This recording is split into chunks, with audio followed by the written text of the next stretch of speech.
Hello, I'm IBX Toycat, and the next update for Minecraft Xbox and Minecraft PlayStation is the biggest one yet to hit those consoles, bringing with it features from 3 separate PC updates and massive features such as the horses, such as the wither, that you might already know about. However, some of the features that might be the most important to you in that update might be things you don't even know about already, because they're fairly small, in comparison to, horses, for instance, but they might be something that's really important to you. So what I figured I'd do is I'd make a video where I collected 5 fairly, in comparison, small features from the update that could make a really big difference, and put them all in one video, so you guys can hello horse over there, so you guys can see them all and decide which for yourself is the most important. So hopefully one of these 5 features is a really important thing to you. If you like me using PC gameplay to show you cool next update features, please do like the video and let me know so I don't have to talk over a screenshot. And without further ado, let's get straight into it with actually snow layering. So right now on the Xbox and the PlayStation, if you want to make snow biomes, you have 2 options for making snow. You can either use these snow layers, which are 1/8 per block tall,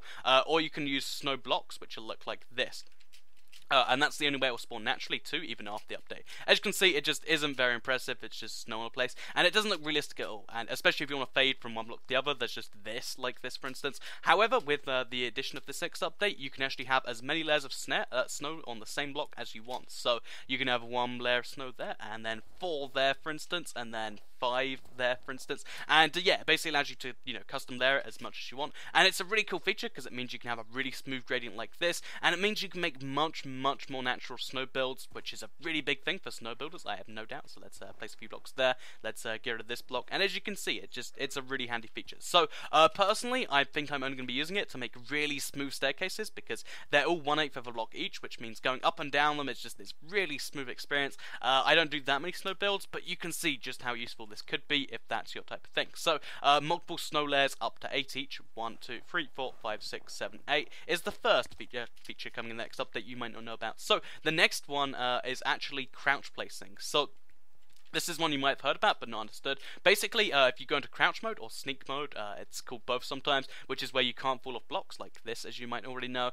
Basically, what that allows you to do, as of this next update, is it allows you to place blocks on other blocks, so that don't normally let you. So basically, if you try to place a block on a crafting table, for instance, it will open up the crafting table menu. If you try to put a furnace on there, same thing. Even putting a torch on there, exactly the same thing. And even if you have a furnace out here, you try and place a torch on it, it just opens the furnace. How do you fix this? With crouch placing. So if you go into crouch and then you put the block on there, as you can see, I can put the torch on the furnace now. So it means you can make a few more interesting things. It means you can light up areas you can't already. But mainly it's useful for building stuff like a crafting table house, or if you want to put redstone on top of crafting tables and furnaces. It's useful for a few things like that. It's quite useful in quite a few circumstances. Of course, it only comes up, 0.5% of the time, but when it does come up, it saves a lot of effort with building dirt blocks around and then placing in the dirt. It just saves time basically, and it's very useful. So crouch placing is coming in the next update, and it's a very cool thing because look at this. You can't do this normally.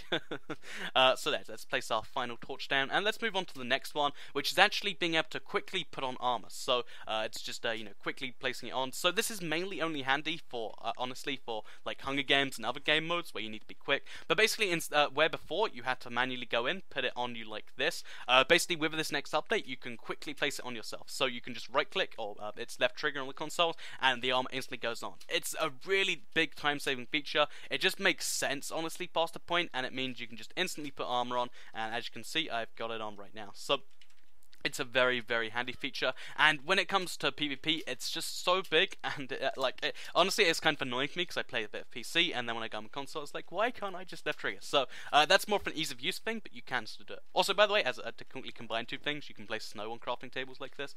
So moving on to the 4th feature, golden apples will actually give you extra health. So usually when you eat golden apples, they'll just give you extra regen. However, as of this next update, when you eat them, you'll get 2 extra hearts. You can see them, the golden hearts below my arm bar, and it gives you this absorption effect just here. So they only last for 2 minutes on the regular apple, and I think 8 minutes on the golden apple, the enchanted golden apple. But it basically gives it a real purpose, because before it's just this thing that you eat, and it's like, oh, extra regen for 5 seconds. That might give me a whole 2 hearts. Whereas now it actually gives you 2 hearts, but straight up and more than you can normally get. So 12 hearts, that will literally mean the difference between winning a fight and not. And let's quickly show you what it's actually like with a skeleton. So Here you can see, let's spawn in the skeleton, and let's just stand here for a bit. Well, actually, he's not going to kill me because he's going to... Oh, no, he's going to run into the non-burning bit first. But yeah, as you can see here, if he actually does any damage, I'm going to take all of this stuff off.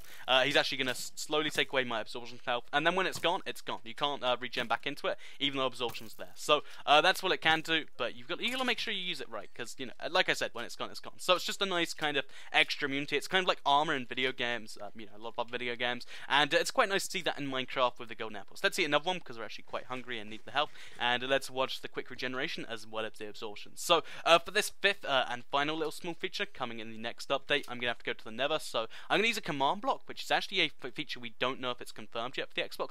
But basically, what it does is it teleports me to another part of the world because I need to be where my Nether fortress is by going through this Nether portal just here. So yeah, before this update and right now on Xbox and PlayStation, when you go into the Nether and fortresses in particular, they're not really that exciting because sure, there's Nether brick around and sure you can get blazes, but it's just kind of a necessary evil to get blazes and Nether warts, and you know, they're not really that exciting as a result. However, this update does change that, and it makes them a lot more exciting by adding the secret chests that are hidden around the Nether fortress. So you can see one just in front of me, just there, and I'll come back to it in a second. But basically, these chests can do a whole bunch of things. They can include some basic stuff, like this one here includes some 2 sets of horse armor, as well as gold sword and gold ingots. And I'll try and find some more for you. And in addition to just being in the Nether fortress, which is a really cool thing by itself, there's actually quite a few of them. So okay, here's another one, for instance. This one has 2 gold ingots and a saddle, so you can saddle that horse you just you know, got the armor for. As well as here, you can see some iron ingots, some gold ingots, and some Nether warts. It's really cool to see the variety you can get these chests, and it can even include stuff like diamonds, diamond horse armor,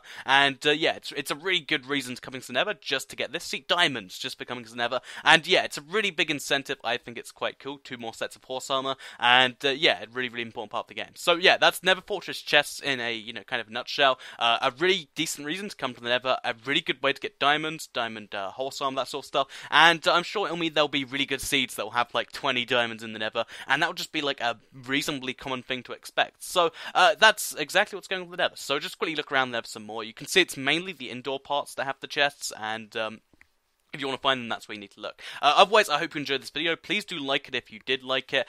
Share it if you really like it. Love people to see it. I hope you guys enjoy this sort of effort type of video. I'd really appreciate a like if you did. And if you liked any of the features and you're really looking forward to it, let me know in a comment which one it is. Did you really like the Nether Fortress thing? Did you really like Golden Apple? I'm really curious because I think these are all pretty important things to be in the game, but I don't really have a favourite. And I'd like to see what you guys think is, you know, the one that's head and shoulders above the rest, because I'd like to, you know, bear that in mind for future videos. So, thank you for watching the video, and I'll see you in the next one.